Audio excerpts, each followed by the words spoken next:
ইউরোপের বিভিন্ন শহরে ক্রিসমাস লাইট কিন্তু শুধু রাস্তার মধ্যে সীমাবদ্ধ নেই, এটি ছড়িয়ে পড়েছে বিভিন্ন ধরনের কার্টুন ক্যারেক্টারের মধ্যেও। হাই, আমি প্রাপ্তি। আমার নতুন একটি মিনি ব্লগে আপনাদের সকলকে স্বাগত। বড়দিনের এই উৎসবকে আরও আকর্ষণীয় করে তোলার জন্য তৈরি করা হয়েছে একটা রাস্তা, যেখানে বিভিন্ন ধরনের ক্যারেক্টারগুলোকে আলোয় সুসজ্জিত করা হয়েছে। এরকম একটি আলোকসজ্জা তৈরি করেছে এক চমৎকার দৃশ্য, তার সাথে পরিবেশকে রূপকথার মতো করে তুলেছে।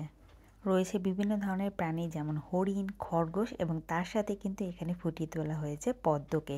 ফুল এবং প্রাণীর এই মেলবন্ধন যেন এক অপরূপ সজ্জাতে সজ্জিত করেছে পুরো পরিবেশটিকে। এই ধরনের ফিগার দিয়ে আলোকসজ্জা শুধু কিন্তু দেখতেই যে সুন্দর তা নয়, এর সাথে কিন্তু রয়েছে বড়দিনের আনন্দের এক নতুনত্ব। সেই নতুনত্বের ছোঁয়াকে অনুভব করার জন্য কিন্তু পৌঁছে যাচ্ছেন প্রচুর মানুষ। পুরো রাস্তাটাই কিন্তু তৈরি করা হয়েছে সুন্দর আলো ঝলমলে গেট দিয়ে, এবং এখানে তৈরি করা হয়েছে বিভিন্ন ধরনের নকশা আর বিভিন্ন আকৃতিও গেটের মাঝখানে এখানে ফুটিয়ে তোলা হয়েছে। গেটের সঙ্গে লেখা আছে এখানে মেরি ক্রিসমাস, আর আমরা যে শহরে এখন থাকি সেই শহরের নাম।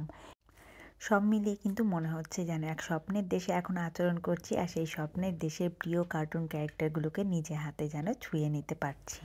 আলোর গেট দিয়ে শুরু হওয়া পথ এবং আলোকিত ফিগারের সাজে বড়দিনের আনন্দ ও সৌন্দর্য যেন পথচারীদের মনে চিরকাল থেকে যায়, তারই একটা ছোট্ট প্রয়াস।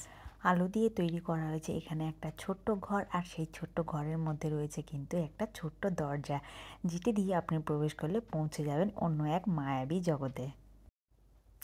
এই বিশেষ ধরনের চরিত্রগুলো বড়দিনের আলোকসজ্জাকে শুধু আলোকিতই করে না, বরং উৎসবের মেজাজকে আরও বেশি রঙিন ও স্মরণীয় করে তোলে।